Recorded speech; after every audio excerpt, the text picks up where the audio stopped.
So as of, I guess now, if we could put it this way, so the Eagles have become arguably the Northeast's most successful ever sports team. Won all these trophies, a few thousand people at every game. You now have your own kind of community arena. Do you want to tell people about the arena? Because then in a second, I'll explain why I think it's so good. But almost, the journey to actually having your own venue, and it's a good venue as well. I'm sure that was a big, a big thing to achieve for the club.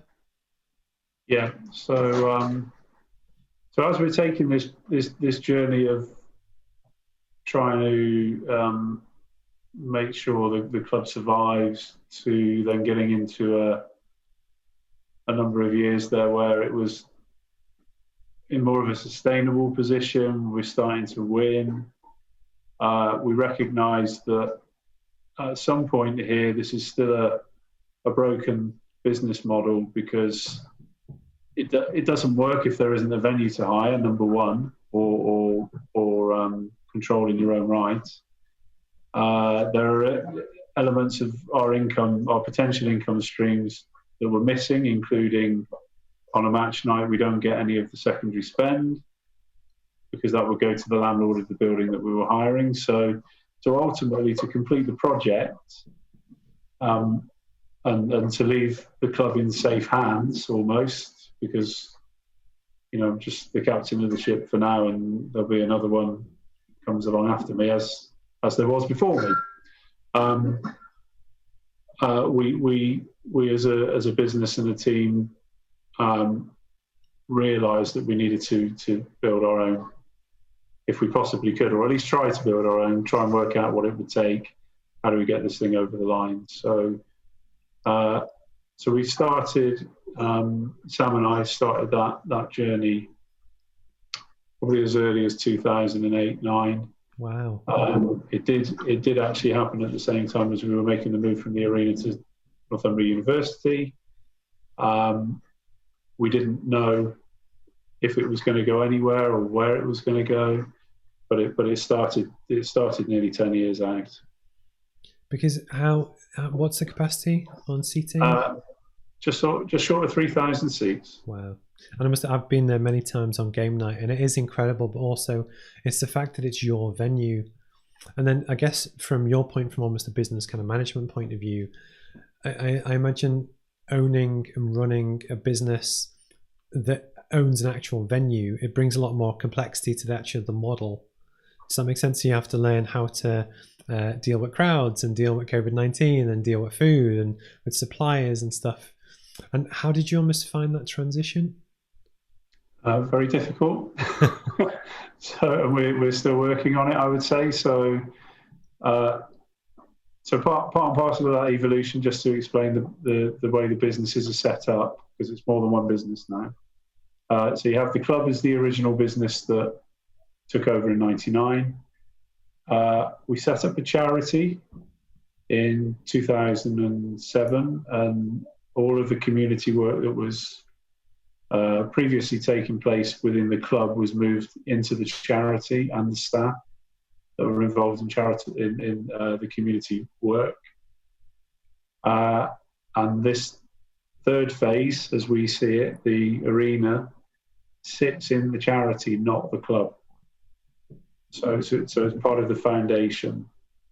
Lots of different reasons behind that.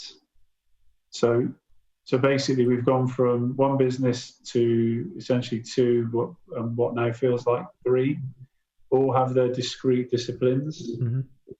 and all need individuals that we've recruited in to take care of those different disciplines. So, because like any business, I can't and don't need to know everything. And Sam equally, as chief exec of the foundation, doesn't need to know everything. We're both very good micromanagers, that said, and we're learning not to be. It's difficult, but for any business to grow, as you know yourself, you have to delegate. Because one of the things that I remember talking to Sam, that almost got me excited, just because for me, business is like a big puzzle, and it's how for some reason, I'm quite good at spotting the opportunity with stuff. And it was when, if suddenly you're looking at revenue streams from a business and it just happens to relate to a venue, you've got car parks, but you've got hospitality hire, you've got corporate events, you've got weddings, you've got comedy gigs, you've got music gigs, you've got boxing. And actually one of my former guests is a boxer from Middlesbrough called Joe Mofosa, and he fought at Newcastle Arena. Eagles Community Arena. But my point is, but it's almost, I think it's incredible. Just in terms of the potential that you have is, it might take a while to get up to speed, but it's just, I get excited just thinking about it because I love just thinking about what you could do with it and the potential. But then also because you touched on the community foundation, it's the fact that most people won't know that you work with some 90 schools. Or more, double. Wow. Okay. 200. Yeah. I've been underselling it. Okay. So you work at say 200 schools. But one of the big things which got me was that, because I play and coach basketball as well, as you know, but talking to everyone else, was that some of my players coach some of your junior teams, because there's a really nice hierarchy to kind of teach leadership as it goes through. And I remember calling in, I think it was on a Saturday, when you have the juniors. I forgot whether it's got a CVL, is it? The Central Venue League, yeah.